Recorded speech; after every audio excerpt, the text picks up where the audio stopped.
चुनाव आयोग की निष्पक्षता के बारे में अब कुछ भी कहना बेकार है। दंतहीन है, तर्कहीन है, किसी कोई शक्ति नहीं है, वो कहीं दिखता नहीं है। वो उसकी भूमिका केवल चुनाव की मीटिंग करने की और पैरामिलिट्री फोर्सेस भेजने की, अधिकारियों को ट्रांसफर, यही सब रह गया। मैं ये क्यों कह रहा हूं?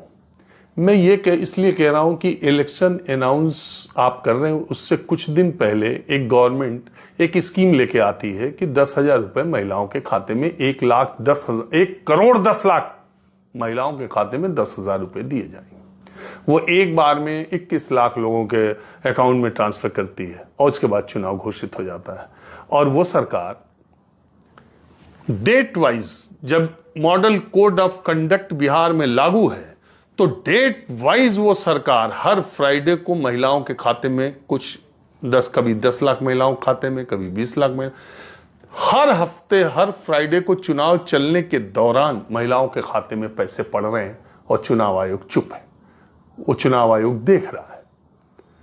चुनाव आयोग ये नहीं, क्या कहते हैं, पॉलिटिकल पार्टीज को लेवल प्लेइंग फील्ड मुहैया कराने का काम इलेक्शन कमीशन का।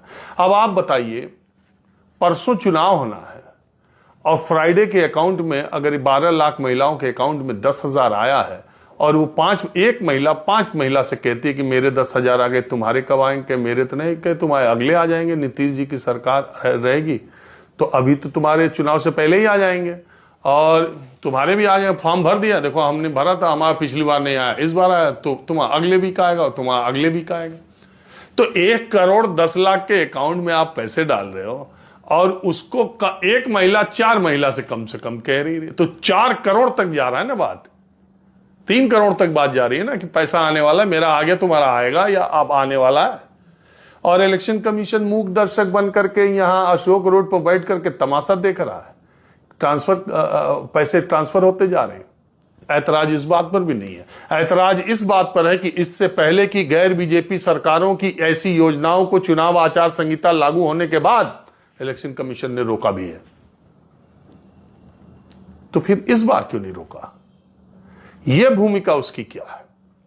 अगर आप हरियाणा और महाराष्ट्र के चुनाव की बात करते हैं, मैं राहुल गांधी जो वोट चोरी की बात करते हैं, उनके तर्क, उनकी टीम, उनकी बातों, उस पर मैं नहीं जाता हूं। चुनाव आयोग को जवाब देना चाहिए।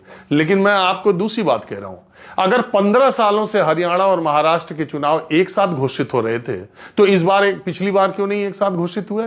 क्यों महाराष्ट्र की सरकार को यह फैसला लेने का कि वो लाड़की बहना योजना के तहत महिलाओं के खाते में पैसा डालेगी?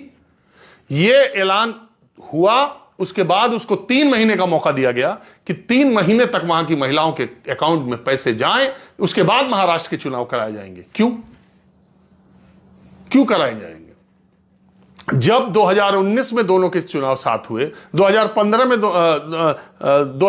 में दोनों के चुनाव साथ हुए, 15 सालों से 3 बार से दोनों हरियाणा महाराष्ट्र के चुनाव एक साथ हो रहे थे, तो फिर चुनाव आयोग का क्या तर्क है, क्यों उसने महाराष्ट्र में लेट किया? तर्क तो अगर सामने देखो तो यह दिखाई देता है कि उसने 4 जून को हारे थे इलेक्शन, लोकसभा का चुनाव। 28 जून मुझे जहां तक याद आता है सिंधे सरकार ने फैसला लिया और उसके बाद तुरंत 3-4 महीने गया अकाउंट में महिलाओं के अकाउंट में पैसे डालो, चुनाव जीतो। ये अच्छा तरीका निकाल लिया शासन में बैठने वाले लोगों ने।